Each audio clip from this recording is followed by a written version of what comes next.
Graça e paz, irmãos, amém? Louvado seja Deus, amém. Vamos lá, irmãos, hoje nós temos a tarefa de estudar dois capítulos de Jeremias, o 33 e Jeremias 34. Vamos então no nosso estudo, porção por porção, da palavra de Deus. Esse texto que lemos, o capítulo 33, ele é sequência do 32, mas eu digo sempre, não podemos ler tudo de uma vez, na sequência, senão nós não vamos cumprir o nosso propósito, que é estudar a Bíblia, juntos, capítulo por capítulo. Eu teria que dividir o livro, por exemplo, em poucas partes, para a gente poder estudar, se a gente fosse obedecer às regras aqui, a ordem do texto. Então, o 33 é uma sequência do 32, logo depois de Jeremias comprar um imóvel, um campo, debaixo da ordem de Deus, ele comprou o campo, e aquela compra no momento de crise era um exemplo de que Deus ia fazer a terra de Judá voltar a ser uma terra habitada. Obrigado, irmão. Mas o que acontece, irmãos, é que o povo desobedece. Então, ao mesmo tempo que Deus promete bênção, ele vem e fala que vai punir o seu povo. O livro de Jeremias o tempo todo é assim. Nesses 9 primeiros versículos, e dessa vez, o nosso estudo vai ser bem menor, porque nós dividimos ele em mais versículos. Então, veja bem, a promessa da restauração e cura. Deus aqui está falando com Jeremias, irmãos, que enquanto ele está preso, Jeremias estava preso, vale lembrar isso. Sabe que lá no capítulo 32, no versículo 2, nós encontramos que o exército do rei da Babilônia, então, cercava Jerusalém, e Jeremias, o profeta, estava preso no pátio da guarda que estava na casa do rei de Judá, tá bom? Então é por isso que aqui está falando, estando Jeremias preso, veio a palavra do Senhor a ele, assegurando que, embora a cidade estivesse enfrentando destruição, Deus ia restaurá-la. Então aqui, antes de Deus destruir a cidade, Deus já estava falando que ia restaurar a cidade, irmão? Deus estava avisando, adiantando para eles que aquilo era uma punição. Eu acho que todos os irmãos aí que são pais e que já apanharam de pai aí, quem já apanhou de pai e de mãe um pouquinho aí? Deve entender que é mais ou menos isso. O seu pai não te bateu para te matar, e nem sua mãe. É assim. Então Deus está falando, eu vou punir esta cidade, mas ele já está avisando, antes de punir já está avisando, eu vou restaurar. É mais ou menos o tapa de um pai e de uma mãe, não é, irmãos? É uma surra, vamos dizer assim. É aquela surra querendo te restaurar, A gente não entende. Por isso que eu convido mesmo as pessoas para vir estudar a Bíblia, para entender e conhecer Deus da forma como Deus é. Ou seja, Deus não vai ocultar e nem vai me livrar das consequências do meu pecado. Mas antes dele me detonar pelo pecado que eu fiz, ele já me promete restauração. Aceita quem quiser. Amém, igreja? Aceita quem quiser. Nós que estamos hoje na presença do Senhor, somos o exemplo de quem viveu no mundo e merecia punição. E Deus nos prometeu a graça e hoje nós estamos vivendo a graça de Deus. E se a gente cometer algum pecado, o procedimento de Deus é o mesmo. Antes dele te detonar por aquilo que você fez, te cobrar, vamos dizer assim, ele já te avisa, eu vou te restaurar, tão somente me busque, fique na minha presença, clama a mim, aqui embaixo vai dizer isso, na verdade, o versículo seguinte vai dizer, clama a mim e responder-te-ei, apesar que a gente pega esse versículo e usa ele bem fora do contexto, é um exemplo de que Deus então está propondo para nós, olha, eu preciso te castigar, pelo erro que você cometeu, mas eu vou te restaurar. Só fica firme, não desanima, eu vou te restaurar. Assim, esse bloco, então, destaca para nós o que, irmãos? A grandeza e a soberania de Deus em meio à crise, em meio à dificuldade, em meio à justiça de Deus. Vamos falar de punição de Deus, isso, a palavra é essa mesmo, a cobrança de Deus pelas nossas falhas, E é ele, então, ele mesmo é quem permite o julgamento, mas ele também dá a restauração. Ele permite o julgamento. Por que eu vou dizer Deus permite? Porque quando a gente fala que Deus vai fazer o mal, não é bem Deus que vai pegar na mão e fazer o mal. Quando Deus intentar o mal contra mim, ele não vai fazer mal para mim, ele vai permitir que alguém faça o mal. Vamos ver, quem é instrumento de Deus para fazer mal, quando Deus precisa de punir alguém? Quem é o instrumento de Deus? É o Satanás, é o diabo, é ele, é o mal, né? Deus não tem mal nele, apesar que ele é o criador do bem e do mal, de tudo ele fez, ele é o criador. Mas Deus nunca vai pôr a mão dele para fazer o mal, ele tem o instrumento dele para fazer. Por isso que eu costumo brincar, que crente tem que falar bem do outro, crente não pode ser mal, crente não pode humilhar ninguém, porque isso é trabalho do diabo, não é trabalho de filho de Deus, amém, queridos? Eu falo de vez em quando que eu posso, deixa isso para o diabo, gente, deixa esse trem de falar mal dos outros, deixa esse trem de humilhar os outros, deixa esse trem de fazer ruindade, deixa para aquele que Deus escolheu para fazer isso. Os filhos de Deus não precisam ser instrumento do mal, amém, queridos? Amém, igreja? É isso aí que eu queria que os irmãos colocassem na cabeça e guardassem. Então, quando eu falar aqui, Deus vai fazer o mal, né, irmãos? Entenda, Deus vai permitir que faça o mal. Aqui nesse caso, Deus está falando que ia destruir, ia maltratar Judá por causa do pecado. E ele já até falou quem é que ia fazer. Aqui no texto que nós estamos lendo, né, desde lá em Isaías, vamos ver, quem é o homem que era instrumento de Deus para fazer o mal quando Deus queria que fizesse o mal, aqui no caso, para Judá? É um homem, Nabucodonosor. Ele chega a chamar Nabucodonosor meu servo. Por isso que a gente não pode confundir, irmão. Até o diabo é servo de Deus. Todos são servos de Deus. Todos servem a Deus para o propósito que Deus quer. Então ele chama Nabucodonosor de meu servo. E a gente pensa assim, poxa vida, Nabucodonosor é um homem bom, ele é servo de Deus.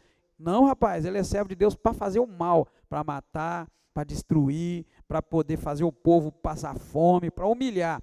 Na hora que Deus põe um ponto final, e nós vimos no estudo passado, que esse sofrimento que Deus está falando ia durar 70 anos, então no final dos 70 anos, Deus vai mudar o coração de Nabucodonosor, vai liberar todo mundo do rei da Síria, rei da Babilônia, vai liberar o povo, porque até isso Deus tem contado. O tempo do teu sofrimento, o tempo do meu sofrimento, irmãos, está todinho contado. E no dia que chegar o dia dele acabar, Deus dá ordem e ele acaba. Amém, queridos? Isso é a firmeza que a gente tem. Então, esses 9 primeiros versículos está mostrando aí para nós, né, que Deus é soberano, que ele tem o poder para julgar, para permitir o mal, e é ele também quem traz a restauração. E quando ele promete cura aqui e paz, ele está mostrando um coração misericordioso que ele tem. Tá? Quando Deus promete que vai restaurar, promete que vai curar, promete que a cidade abandonada vai voltar a ser uma cidade alegre, está mostrando para nós como é o coração de Deus. E a gente precisa aprender como é o coração de Deus. Muitos de nós aprendeu errado, porque desde a infância, a gente às vezes aprende as coisas erradas. A gente começa a criar uma imagem de Deus, que Deus detona a gente, que Deus é mal, fez o mal, Deus arrebenta com a gente cria essa ideia na cabeça, mas a gente precisa entender que Deus tem um coração misericordioso. Quando Jesus foi ensinar os seus discípulos quantas vezes devia perdoar, vocês lembram? Eles perguntaram, Senhor, quantas vezes nós temos que perdoar? 7 vezes? O que Jesus ensinou? Quantas vezes? 70 vezes 7, 490 vezes. Isso mostra como é o coração de Deus. Se Deus está falando que o homem devia perdoar tanto, então imagina Deus, irmãos. Que tanto que Deus te perdoa, que tanto que Ele me perdoa. E olha, irmãos, a grande verdade é que tem alguém aqui nessa noite que já sentiu isso. Quando a gente comete um pecado, tem uma vozinha que fala lá dentro de nós, está perdido, você está acabado, não tem jeito para você mais, não é? Tem uma vozinha que fala dentro de nós assim, para que você vai na igreja? Você fez uma coisa muito errada. Tem ou não tem? Quem já escutou essa vozinha? Eu vou levantar as 2 mãos, porque eu escuto essa vozinha. E de quem é essa vozinha, irmãos? Do Satanás. É ele, porque ele sabe que Deus é muito bom, que Deus é misericordioso, que se a gente errar e voltar para o Senhor e orar e clamar, Ele vai perdoar. O diabo sabe, então ele vem no ouvidinho da gente, bobo, faz isso, faz aquilo, não tem jeito para você mais não, e a gente carrega um peso aqui, ó, nesse ombro, que não é necessário carregar, desde que a gente saiba o caminho que nos leva de volta para Deus. O caminho que nos leva de volta para Deus, irmão, é o reconhecimento do pecado, clamar pelo perdão, que Deus é misericordioso para perdoar. Amém? Então isso aí, esses primeiros versículos, mostra para nós essa bondade de Deus, e o desejo de Deus restaurar, mesmo antes dele derrubar, né, o povo de Judá, como o povo estava merecendo, né? E aqui nesse contexto eles estavam sofrendo totalmente por causa dos seus erros, por causa da maldade do coração, por causa de tudo aquilo que eles haviam feito, e vão repetir, né? No capítulo seguinte, nós vamos ver que eles vão repetir a maldade, mesmo Deus tendo avisado para eles, né, que eles deveriam seguir a lei de Moisés, obedecer. Do versículo 10 ao 13, nós vamos encontrar a renovação da vida em Jerusalém. Aqui Deus está descrevendo que a cidade desolada seria preenchida outra vez, a cidade que só tinha choro, tristeza, sofrimento, ia se ouvir nela outra vez os sons de alegria, celebração, né? Eles iam se alegrar grandemente. Nesse momento aqui, Deus está prometendo para eles, né, dando uma visão de que aquele lugar que estava vazio, que o povo tinha ido lá para a Babilônia, esse povo ia voltar e ia tornar outra vez a casa, a cidade, uma cidade de festa, uma cidade alegre. O versículo 11, irmãos, diz assim: se ouvirá nela a voz de deleite, a voz de alegria, a voz do noivo, a voz da noiva e a voz dos que trazem ofertas e ações de graças na casa do Senhor. Está vendo? Isso tudo ia se ouvir. Eu não sei vocês se já notaram a diferença de uma casa sem criança de uma casa com criança. Já notaram a diferença? Apesar de toda a bagunça, né? Apesar de toda a bagunça que as crianças fazem, é uma diferença, uma casa só com dois velhos, né? Lá em casa, quando tá só eu e a Silvia, é de um jeito. Mas quando chega os netinhos, o ambiente muda. Fica um ambiente mais alegre, de brincadeira, né? Hein? Não é assim? Lá também é assim, Tijona? Né? Lá também é assim, Osito? Não é? Pois é. Hein? Criança traz alegria, cheio de energia. Bagunça a casa toda, às vezes tem que dar umas brigas, né? Às vezes tem que dar uma regulada. Isso aqui é mais ou menos a ideia que Deus está mostrando. Olha, porque o povo vai ser punido, e o povo vai para o exílio, eles vão sair da cidade, a cidade vai ficar vazia. Agora também quero fazer uma outra pergunta. Quem aqui já viu uma cidade que já foi, ou um lugarejo, né, um vilarejo, um patrimônio, como a gente dizia, cheio de gente, e depois voltou nesse lugar com pouca gente? Quem já foi? Dá para ver a diferença, Tijona? Não vê? Até as casas começam a cair. Eu sei que eu já vi lá onde eu nasci, estou até querendo voltar lá semana que vem.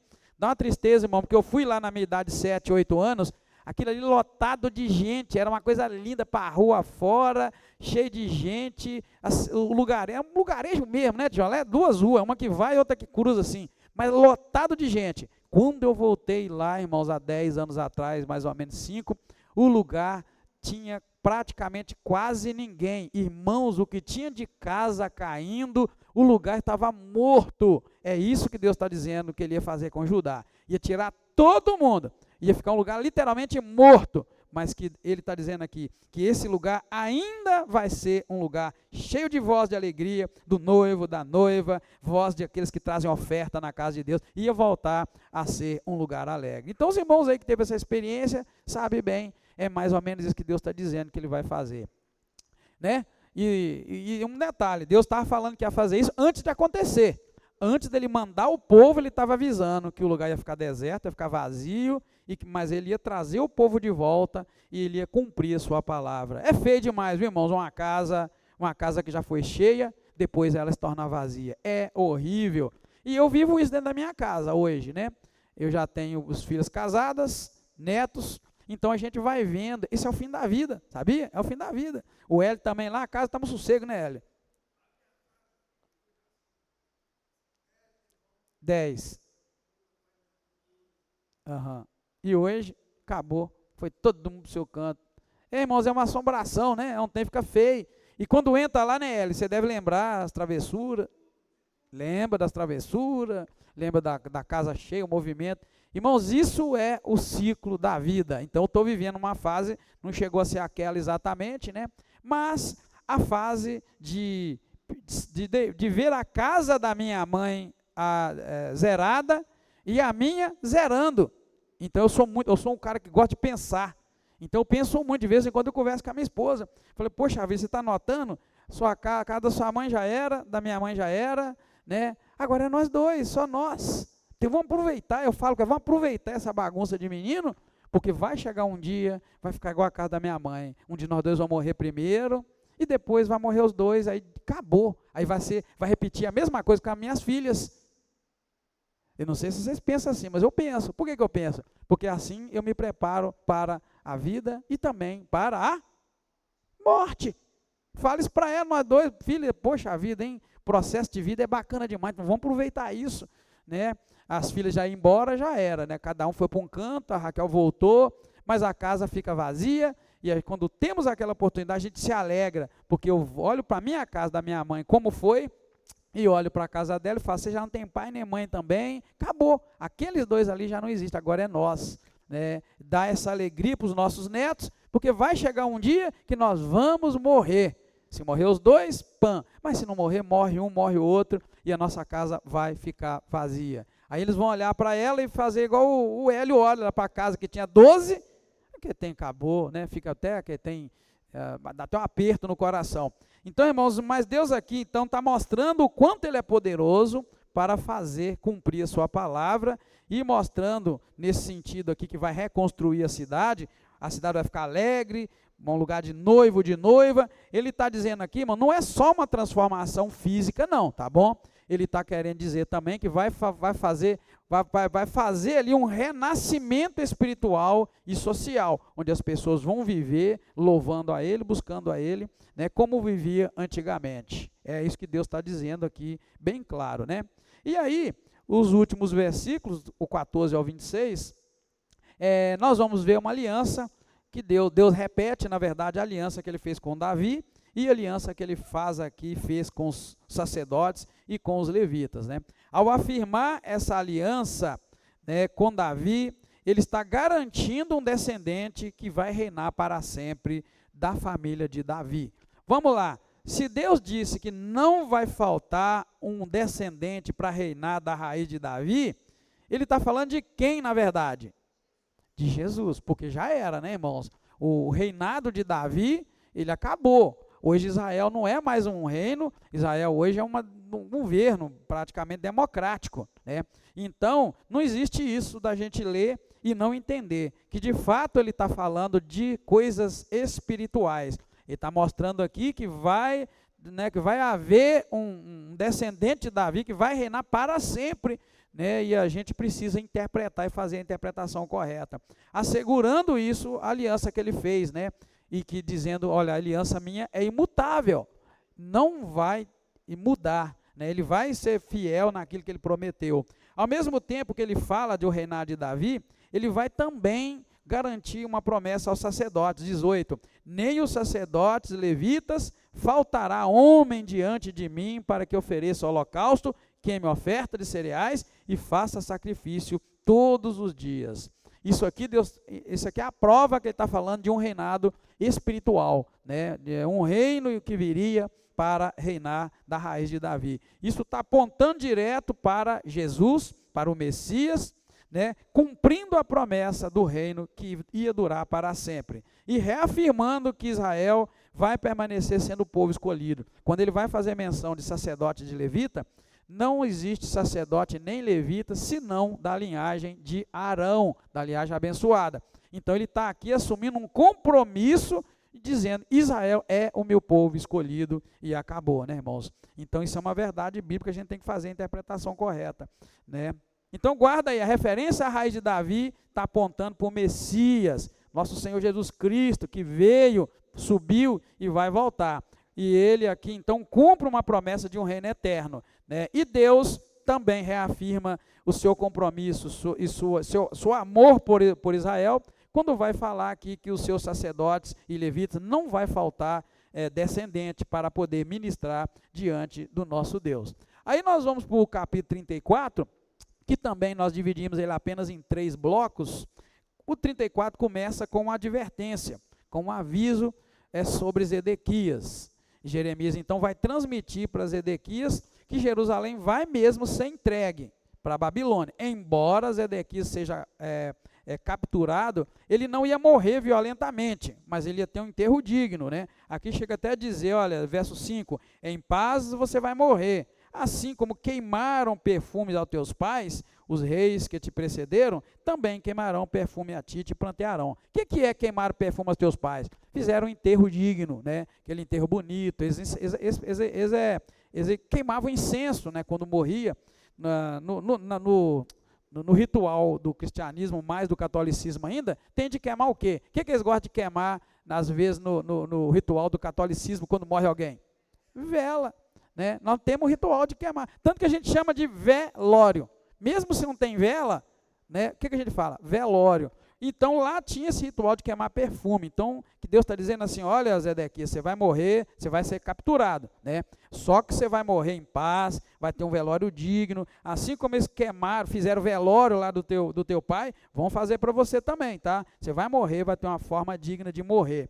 Nesse caso aqui, irmãos, Deus está o quê? Reforçando o julgamento dele. Deus está dizendo assim: é inevitável, eu vou julgar Israel por causa do seu pecado, mas contudo, ele está aqui dando uma promessa que vai dar um fim mais ou menos honroso para Zedequias, num sinal de misericórdia, porque Deus estava destruindo tudo, mas falou: olha, você não vai morrer não, você vai ser capturado, lá no futuro você vai morrer, vai ter uma morte digna, eles vão fazer o seu velório, vão chorar você, sua morte, assim como fizeram com seus pais. Deus então aqui estava mostrando o quanto ele é misericordioso. É a mesma coisa de Deus virar para mim e para você, irmãos, hoje, e falar: olha, eu estou muito triste com tal coisa que você fez, mas eu não vou te deixar ver o mal. Você vai morrer em paz, tranquilo, mas depois eu vou descer o pau. Não é o caso, não estou falando que isso é um julgamento de Deus, nada disso. Mas eu não sei se vocês já viram, nos meus poucos anos de vida eu já vi, uma família que vivia bem, tranquila, sabe? Aquela família lá para cá, de repente morre um velho e morre a velha, o trem bagunça tudo. Vocês já viram pela mesma família assim? Eu já vi. É mais ou menos isso. Não é que eu estou dizendo, por favor, não vai pensar: nossa, então fulano Deus julgou. Mas é mais ou menos o que Deus está dizendo: olha, você não vai ver as coisas que eu vou fazer, não. Você vai ser levado, capturado, porém você vai ter uma morte digna, honrosa, de certa forma, mas depois eu vou descer o pau. Então, muitas vezes eu já vi isso, tá, irmão? Já vi uma família que parecia uma coisa assim e tal, morre um velho, depois morre outro, o trem vira uma bagunça.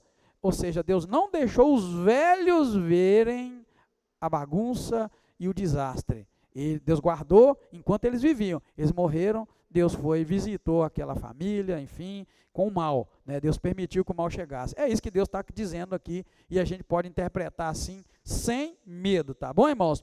Porque não vamos errar, né? Logo em seguida, eu já acabei adiantando aqui, o que vai acontecer? A quebra da aliança, quando Deus, lá na lei de Moisés, ordenou que se um israelita, se um judeu tivesse um irmão trabalhando na sua casa como escravo era empregado, tá, irmãos? O empregado. O que deveria acontecer?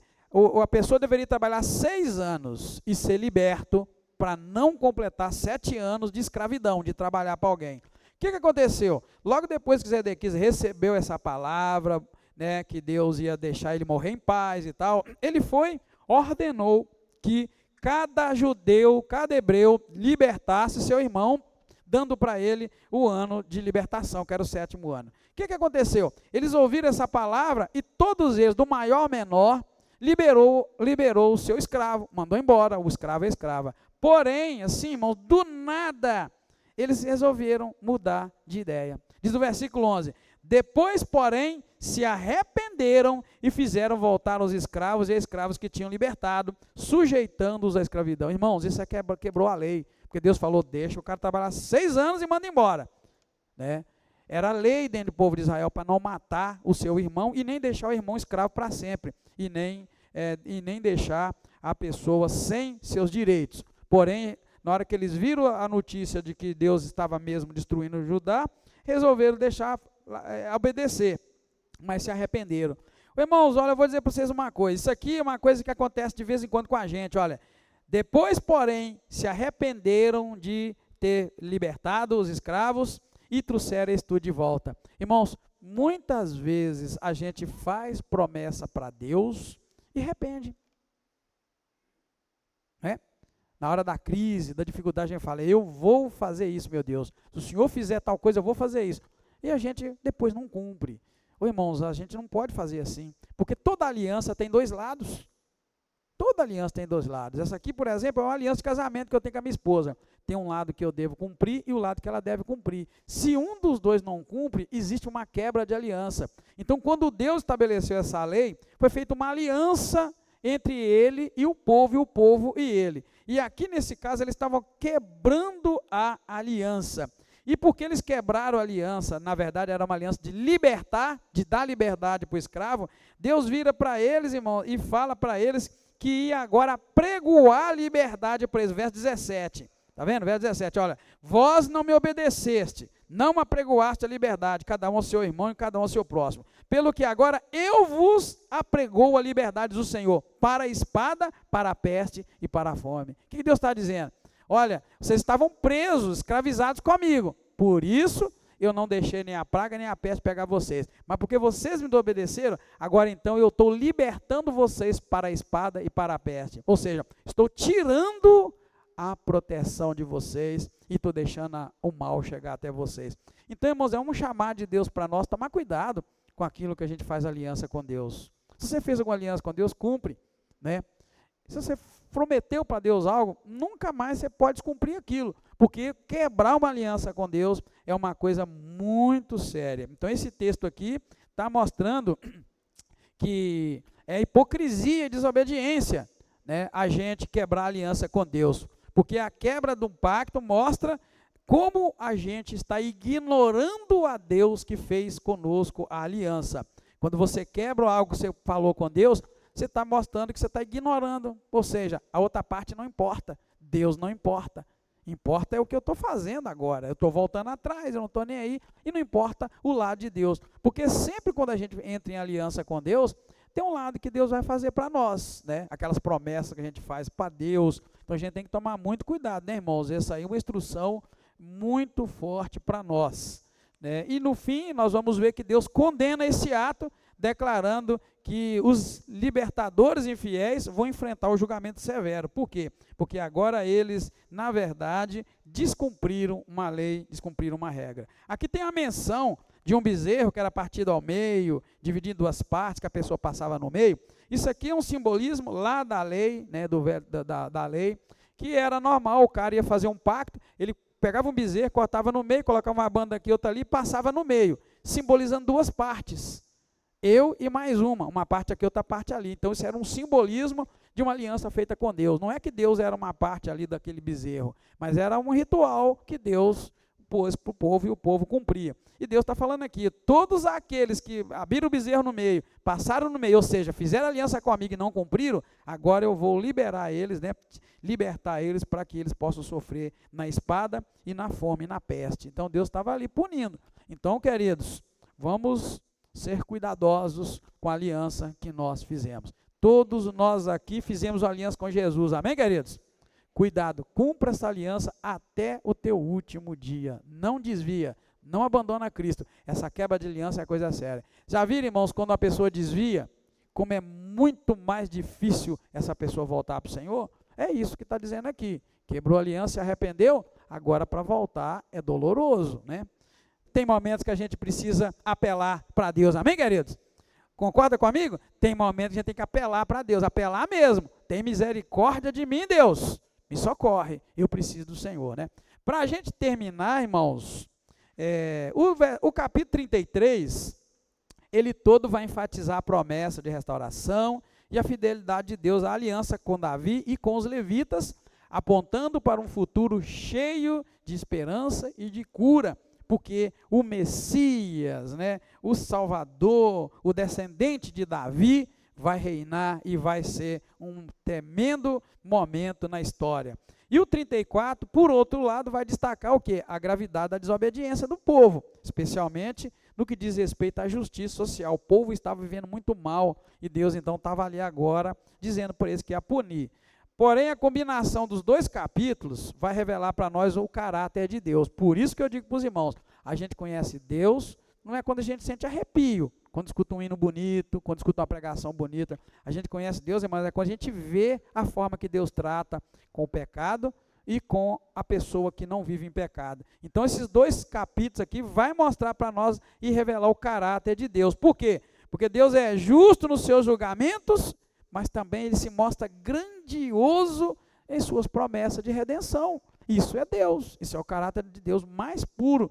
Um Deus que não brinca com o pecado, mas que ama o pecador e perdoa. Você pode errar, tranquilo, meu filho, erra, busca perdão, busca a graça de Deus, porque esse é o caráter de Deus. Ele não vai abandonar ninguém que clamar a Ele. Ninguém que for a Deus, irmãos, Ele vai abandonar, enquanto a gente está vivendo esse tempo bom, né? Esse tempo da graça.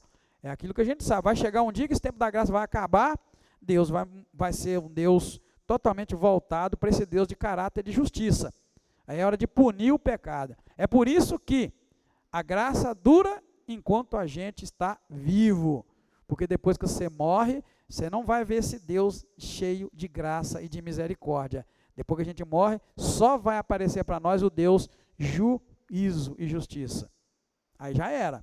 Né? A Bíblia diz até que vai abrir um livro, vai abrir outro livro, o livro da vida. Cada um vai ser julgado de acordo com o que está escrito no livro da vida, daquele livro. Então acabou. Então assim, esse caráter de Deus, juízo e misericórdia e graça, é o Deus que hoje nós temos acesso a Ele, enquanto nós vivermos, né? Mas depois vai se apresentar para nós um Deus juízo. Eu nem sei como é que deve ser a expressão de Deus quando a gente apaga aqui.